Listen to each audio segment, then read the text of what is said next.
Imaginemos por un momento la oscuridad total. Una oscuridad, bueno, tan densa y asfixiante que casi parece tener peso físico, ¿no? Sí, ese tipo de oscuridad donde no entra ni el más mínimo hilo de luz. Exacto. Y luego, o sea, pensemos en el olor. Un hedor nauseabundo a tierra húmeda, a encierro prolongado y a escamas frías rozando la piedra. Uf, es el terror absoluto de sentir que algo se desliza por el suelo, a escasos centímetros en la penumbra. Totalmente. Porque, a ver, cuando pensamos en reyes, en vikingos o en grandes conquistadores, la mente suele irse directamente a los cantos épicos. Claro, pensamos en espadas chocando bajo el sol, en esos discursos heroicos justo antes de la batalla. Eso es, en esa valentía inquebrantable, casi de granito, de la que hablan siempre todas las leyendas. Pero la realidad de una fosa de serpientes huele a miedo crudo, a carne asustada y a mortalidad inminente. Es un contraste violentísimo. Construimos estas estatuas de mármol en nuestra mente y dejamos que las canciones nos hablen del héroe indomable, pero esas mismas canciones deciden convenientemente ignorar al hombre que tiembla en la oscuridad. Lo borran por completo. Exacto. Borran de la historia el sudor frío, el veneno acercándose, y bueno, la certeza aplastante de que el final no va a tener absolutamente nada de poético. Ni de glorioso, desde luego. Pues hoy vamos a destripar esa narrativa. Nuestra misión en este análisis a fondo, para quienes nos escuchan, es rascar la superficie de la leyenda. Para descubrir al hombre vulnerable que hay debajo, claro. Exactamente. Tenemos sobre la mesa un relato fascinante. Está estructurado como una última confesión directa, que son los últimos momentos de Ragnar, y el objetivo para quienes estamos hoy frente al micrófono no es simplemente recitar otro mito nórdico. No. Vamos a desarmar la estatua. Vamos a explorar cómo el propio orgullo de este líder fue el motor exclusivo de su caída. Queremos entender cómo, incluso agonizando y aterrorizado, su mente no dejó de calcular. Tomando decisiones, fíjate, que sacrificarían la paz de sus propios hijos a cambio de asegurar su propia inmortalidad en el relato. Tiene tela, la verdad. Es que cuestionar la heroicidad que damos por sentada es un ejercicio incómodo, pero totalmente necesario. Mirar de frente a un líder que se ve despojado repentinamente de su aura de invencibilidad nos obliga a enfrentarnos a sus contradicciones más profundas. A ver, es que estamos muy acostumbrados a aplaudir el mito. Claro. Pero comprender la maquinaria humana detrás de ese mito exige bajar a esa misma fosa oscura, ¿sabes? Y ver qué queda cuando tu nombre ya no te protege en absoluto. Bueno, vamos a desempacar esto por partes, empezando por el principio del fin. Hay una confesión brutal en las fuentes sobre el motivo real por el que vuelve a Inglaterra a sabiendas de que era una trampa mortal. O como mínimo un riesgo suicida, vamos. O sea, literalmente. Y la respuesta no tiene nada que ver con el destino de los dioses, ni con una estrategia militar magistral de expansión territorial. Es una justificación minúscula. Letal por lo simple que es, ¿verdad? Sí, es esa frase de porque pensé que podía, el famoso yo puedo. No cae por una conjura cósmica, se cae por esa pequeña frase. Es el ego en su máxima expresión. Total. A mí me gusta verlo como un GPS estropeado. Imaginemos que uno se mueve por su ciudad natal y el GPS funciona de maravilla. Conoces cada calle, cada tajo. Te sientes el dueño del asfalto. Exacto. Pero cruzas el mar hacia un territorio completamente hostil, sigues confiando ciegamente en esa misma maquinita sin actualizar los mapas y te guía directamente por un precipicio. Esa confianza ciega fue la perdición. Es una analogía buenísima. Aunque aquí quiero lanzar una teoría. A ver qué te parece. Me cuesta creer que un estratega de ese nivel actuara solo y exclusivamente por ego. Seguramente había una necesidad política subyacente. Necesitaba mantener su imagen frente a los suyos, demostrar que el viejo lobo aún mordía. Una obligación de Estado que simplemente calculó de forma desastrosa, ¿no? A ver, si conectamos esto con el panorama general, podríamos caer en la tentación de justificarlo así, dándole un barniz de alta política. De hecho, hay intentos en los textos de adornar esa decisión. Claro, hablando de una vieja hambre o de mantener el trono. Eso es, pero si quitamos todo ese maquillaje intelectual y vamos a la raíz, la confesión es muy clara. En el fondo, era puro orgullo. O sea, la política era simplemente la excusa. Exacto. La excusa que el ego utilizaba para no mirarse al espejo. Fíjate que el orgullo tiene un rasgo muy particular. Tiene un aspecto inmejorable cuando vas ganando. Se disfraza de carisma. Sí, de liderazgo audaz, de visión de futuro.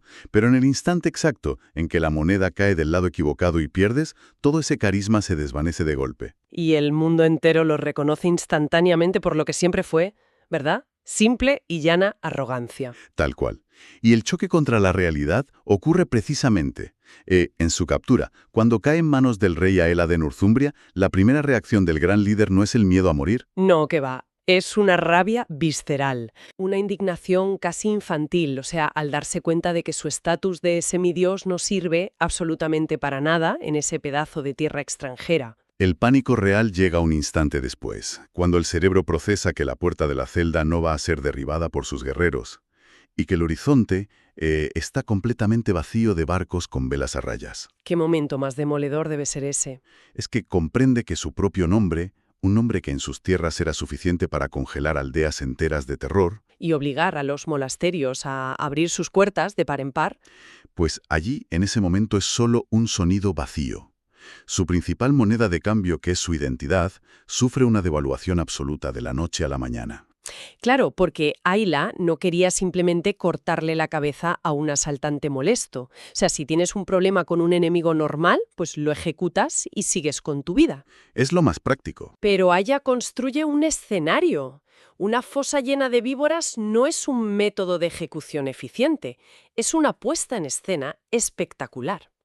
Quería enviar un mensaje político devastador. Totalmente. Como se reflexiona en el fondo de esta historia, un rey no mata solo a un enemigo físico, mata una idea. Aya necesitaba demostrar con un espectáculo dantesco que el norte indomable también sangra, también grita y también muere en el barro. Y ese teatro del horror convierte a Aya y a Ragnar en dos caras de la misma moneda. Fíjate, eso es súper interesante. Es que Aya utiliza un cuerpo humano como si fuera una valla publicitaria macabra, una advertencia grotesca en las fronteras para disuadir cualquier futura invasión. Sí. Y lo verdaderamente revelador es la aceptación de que, si los papeles se invirtieran, Ragnar habría tomado exactamente la misma decisión. No hay un monstruo incomprensible al otro lado. Hay otro ser humano aplicando la misma lógica de terror político, simplemente rezando a otro dios y hablando otro idioma. Exactamente. A ver, entender que el enemigo es igual de calculador y que tu leyenda ya no te sirve de escudo es lo que te empuja definitivamente por el abismo de la realidad. Ya no hay trono, ya no hay ejércitos. Solo hay un cuerpo humano atrapado en un agujero asqueroso. Aquí es donde se pone realmente interesante, porque el mito colapsa sobre sí mismo. Esa descripción que hacen las fuentes de intentar mantener la cara de un rey. De forzar una fachada de hierro. Exacto, una fachada impenetrable cuando por dentro hay, y cito literalmente, solo carne asustada. Nos obliga a replantearnos qué hacemos con la historia. Para nuestra audiencia, las canciones de los bardos y las crónicas épicas funcionan exactamente igual que el maquillaje que un sepulturero le aplica a un cadáver. Uf, qué imagen más dura. Pero es real. Su único trabajo es ocultar la palidez, disimular el trauma y presentar algo estéticamente aceptable para el público. Borran el temblor incontrolable de las manos. Eliminan el olor a pánico. Y entregan una figura de mármol lista para ser adorada. Pero el valor desprovisto de miedo no es valentía en absoluto. Es pura inconsciencia, es no entender lo que está pasando, ¿no crees? Lo fascinante aquí es de construir la experiencia de la muerte desde la perspectiva de alguien que siempre la controló. Durante décadas, la muerte fue su principal herramienta de trabajo. Claro, la repartía, la ordenaba. La utilizaba para moldear fronteras y asentar poder. Pero la dinámica cambia drásticamente cuando estás en una fosa a oscuras. La muerte deja de ser una herramienta subordinada para sentarse directamente a tu lado. Ya no es una orden militar. No. Se convierte en una conversación íntima, a solas. Y, ¿cómo es esa conversación? Porque yo asumo que cuando la muerte te habla al oído en un agujero lleno de serpientes, pues no negocia mucho. No negocia nada. Te recuerda que el cuerpo tiene su propia agenda, completamente separada de tu vanidad política. El cuerpo siempre, siempre quiere vivir. El instinto de supervivencia puro y duro. Exacto. Mientras la mente del líder está ocupada elaborando el discurso final perfecto, pensando en las rimas que cantarán los bardos, los pulmones luchan desesperadamente por una bocanada más de aire húmedo. Y la carne se retuerce intentando esquivar el veneno. Claro. Hay una desconexión brutal entre el personaje histórico, que ya está posando para la posteridad, y el animal acorralado que solo quiere sobrevivir un segundo más. Por eso los mitos necesitan tener grietas visibles. Si no, los idealizamos demasiado. Se perpetúan los ciclos de violencia. Porque lo verdaderamente aterrador de esta historia no es que el cuerpo tiemble en la fosa. ¿Ah, no? No. Lo aterrador es que, incluso mientras es carne asustada, la mente política de este hombre se niega a apagarse. Cierto, cierto. El miedo cerval y primitivo se entrelaza con un cálculo de estado absolutamente gélido sobre cómo manipular el mundo después de su último latido.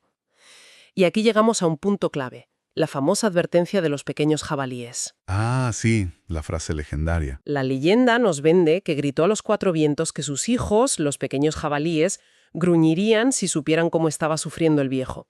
Hay dudas en las fuentes sobre si esto se pronunció exactamente así, pero, a ver, la genialidad perversa no está en la literalidad de las palabras. Sino en la intención que llevan detrás. Total. No era un lamento, no estaba pidiendo clemencia al cielo, ¿sabes? Estaba encendiendo deliberadamente una mecha que cruzaría el océano. Es el cálculo de un estratega que no deja de operar ni siquiera cuando el veneno le paraliza el sistema nervioso. Sabe perfectamente que si la noticia que llega a sus tierras es que murió de rodillas suplicando piedad, Todo su legado político se va al traste. y el poder de su linaje se hunde en el barro para siempre. Pero si la historia que se exporta es la de un rey que murió desafiando y prometiendo sangre, la cosa cambia. Esa muerte deja de ser una derrota militar táctica y se transmuta en un arma de destrucción masiva imparable. Es utilizar tu propio sufrimiento como propaganda pura. Es escalofriante. Y esto abre un debate profundísimo sobre cómo crió a sus hijos, ¿no? A veces pensamos en la paternidad como el acto de criar personas, pero la sensación aquí es que este hombre se pasó la vida en una herrería, afilando espadas. Tal cual, afilando armas para el futuro. Claro. O sea, si educas a tus hijos golpeándolos contra el yunque de la guerra, enseñándoles que la brutalidad es el único lenguaje del éxito y que el honor está muy por encima de la paz, No puede sorprenderte luego.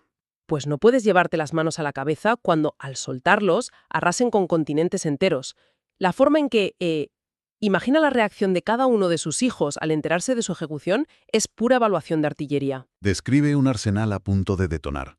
Fíjate que proyecta que Ibar ante la noticia no derramaría una sola lágrima, sino que simplemente se pondría a pensar. Y ese silencio analítico pone los pelos de punta. Es infinitamente más aterrador que cualquier grito de dolor, porque el llanto es una emoción que se agota, pero el pensamiento estratégico es una maquinaria que empieza a girar para construir el apocalipsis. Madre mía. Visualiza a V apretando los dientes con rabia contenida, a Bjorn midiendo inmediatamente la distancia náutica hasta Inglaterra, y a Halfdan guardando el nombre del ejecutor en su memoria como si fuera el filo de un cuchillo. Y aquí está la revelación más oscura para mí. El reconocimiento de su propio pecado fundacional. El error trágico no fue engendrar hijos fuertes o violentos. Fue enseñarles qué hacer con ese dolor. Exacto. Haberles inculcado desde la cuna que cualquier dolor personal debía convertirse obligatoria e inexcusablemente en una conquista militar. Convirtió el duelo en combustible para la guerra. Y ahí es donde entra en juego todo el engranaje de la venganza. Hoy tendemos a ver la venganza como un veneno personal, algo tóxico de lo que hay que huir. Pero en esa estructura cultural era la columna vertebral del honor. Sí, pero frente a la muerte inminente surge una lucidez brutal en el relato, ¿no? Y es que la venganza es una moneda falsa. O sea, te hace creer que estás saldando una deuda histórica, que la balanza por fin queda cero. Pero en el mismo instante en que cobras esa deuda, estás comprando la siguiente. Es una hipoteca de sangre que se hereda de generación en generación y que nunca termina de pagarse. Es que las sociedades militaristas necesitan que la venganza sea intocable. La elevan a la categoría de lo sagrado, ¿no? Claro.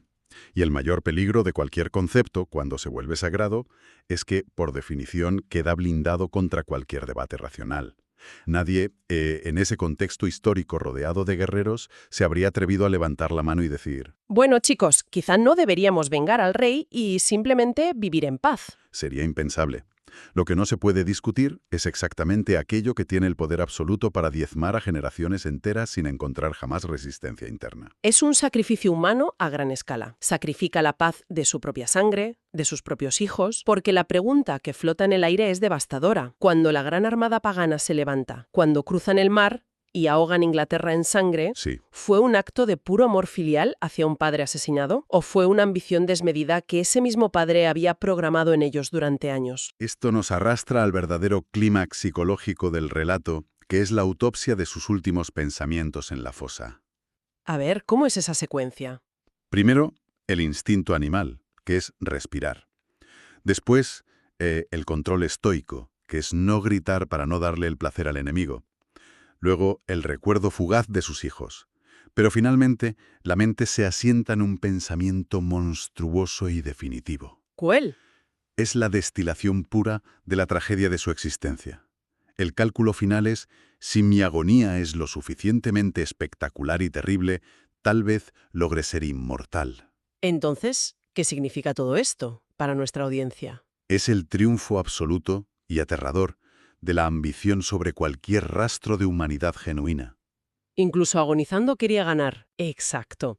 Con el cuerpo colapsando, una parte de su cerebro seguía compitiendo. Evidentemente la batalla física estaba perdidísima. Las serpientes ya estaban haciendo su trabajo. Pero la guerra por el relato... La batalla por dominar la memoria colectiva del futuro. Esa todavía se podía ganar. Y la ganó, vaya si la ganó. Las generaciones posteriores siguen obsesionadas con el mito de las serpientes, maravilladas por la resistencia del rey. Y han olvidado por completo los nombres, los rostros y las familias de todos los hombres normales que murieron a su lado en esa misma campaña. Su figura, que es tan masiva y magnética, pues absorbió todo el oxígeno de la narrativa histórica. Pero el peaje por esa victoria narrativa fue altísimo. Brutal. Al convertirse en una leyenda incombustible, perdió irremediablemente el derecho a ser comprendido y recordado como un ser humano real, con dudas, con frío y con miedo. Fíjate, hay una metáfora visual demoledora para ilustrar esto que me encanta. La fama eterna es como una tumba monumental con la puerta abierta de par en par. Atrae a multitudes. Los turistas de la historia pasean por el interior, admiran la arquitectura, leen las inscripciones grandilocuentes, pero absolutamente nadie se detiene en medio de esa tumba para preguntarse si allí dentro hace frío. Es buenísima esa metáfora. Te conviertes en una especie de parque temático público de la heroicidad, pero dejas de existir como un sujeto que siente. Es la ironía más cruel de conseguir exactamente lo que siempre deseaste. Quería la inmortalidad a toda costa, y la obtuvo, sí, pero el precio fue vaciarse por completo de su esencia humana. Y esto nos deja frente a la gran sombra histórica que proyecta su final, claro. Esto plantea una pregunta importantísima. Sabemos empíricamente que su muerte no funcionó como un punto final en la historia de Inglaterra. Fue más bien un punto de inicio, ¿no? Claro, funcionó como una puerta que él se aseguró de dejar abierta con sus últimas palabras. Y a través de esa puerta entró un huracán de destrucción en forma de la Gran Armada pagana. Pero la duda cínica, la duda metodológica persiste. ¿Fue Ragnar vengado o fue utilizado? Ahí está el tema. ¿Actuaron sus hijos cegados por el dolor de la pérdida? ¿O simplemente encontraron en el martirio de su padre la excusa política perfecta? El pretexto inmejorable y bendecido por los dioses para iniciar la mayor campaña de conquista territorial de su época. Es que es como entregarles un cheque en blanco firmado con sangre. Exactamente. El propio mito reconoce una verdad amarga. O sea, cuando los herederos levantan un ejército inmenso invocando la memoria de un padre caído, pues la sociedad entera aplaude esa lealtad. Es súper poético. Pero nadie hace la pregunta incómoda, claro. Eso es. Si ese padre no hubiera muerto, si estuviera allí de pie frente a ellos, ¿habría tenido el poder de detener esa maquinaria de guerra? Y la realidad es que no. Él mismo desencadenó una fuerza, enseñó a sus hijos a convertir el dolor en conquista, y llegó un punto en el que ni siquiera el gran líder podía controlar el monstruo que había creado. Los barcos ya estaban en el agua, el engranaje ya estaba girando, ya no había vuelta atrás. Ese es el peligro último y la gran lección oculta, de construir toda tu existencia sobre el pilar del orgullo y de diseñar tu propia muerte como si fuera una campaña militar de relaciones públicas. Pierdes el control. En el momento en que te conviertes en un relato, pierdes automáticamente el control sobre tu propia historia. Pasas de ser el protagonista de tu vida a ser un simple instrumento, un símbolo hueco en las manos ambiciosas de los que sobreviven.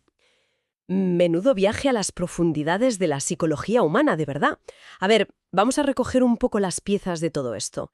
Hemos visto como una justificación minúscula, un simple yo puedo alimentado por una soberbia ciega, fue el verdadero arquitecto de la caída de este líder, guiándole sin frenos hacia una fosa en tierra enemiga. Sí, hemos rascado el maquillaje del mito épico para encontrar el pánico real, el sudor y el miedo que le devuelven la humanidad a esa estatua de mármol. Y también hemos analizado esa manipulación psicológica macabra donde el dolor de una familia se instrumentaliza como chispa para detonar un conflicto geopolítico masivo, demostrando el tremendo peligro de criar hijos como si fueran armas. Y al final nos hemos quedado a solas con un hombre que toma la decisión consciente de sacrificar su propia humanidad. De vender su derecho a ser frágil, a cambio de asegurarse un asiento eterno en los salones de la historia, aunque eso signifique habitar una tumba helada y abierta al público para siempre. La resonancia de esta disección para quienes nos escuchan hoy es gigantesca, ¿eh? No estamos analizando simplemente una anécdota truculenta de reyes del siglo IX. Estamos diseccionando la anatomía del poder. Los límites del liderazgo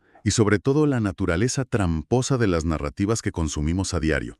Este análisis nos recuerda la urgencia de cuestionar metódicamente las historias oficiales y pulidas de las grandes figuras.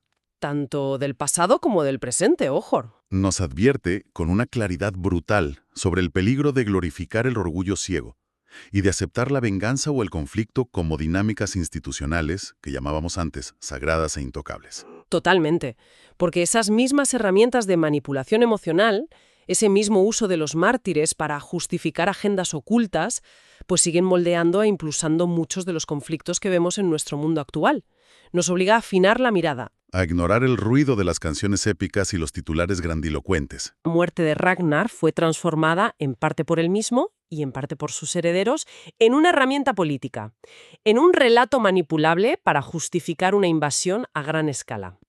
Así que la pregunta que queda flotando es: si la muerte de un líder carismático se convierte casi irremediablemente en un catalizador para la guerra y la ambición ajena, ¿existe realmente alguna forma de morir siendo un símbolo de inspiración genuina sin convertirse en ese mismo instante en el rehén perfecto de las ambiciones de los que se quedan vivos? Uf, qué duro. Es que una vez que atraviesas la línea y te conviertes en un mito, dejas de pertenecerte a ti mismo para ser simplemente la herramienta de destrucción de los demás.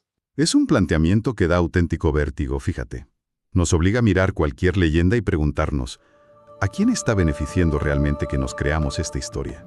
Con ese gran interrogante resonando fuerte, ponemos punto final por hoy.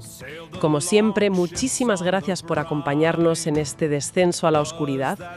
Les invitamos a seguir rascando la superficie, buscando siempre al ser humano asustado y real que respira justo detrás del mito de piedra. Hasta la próxima inmersión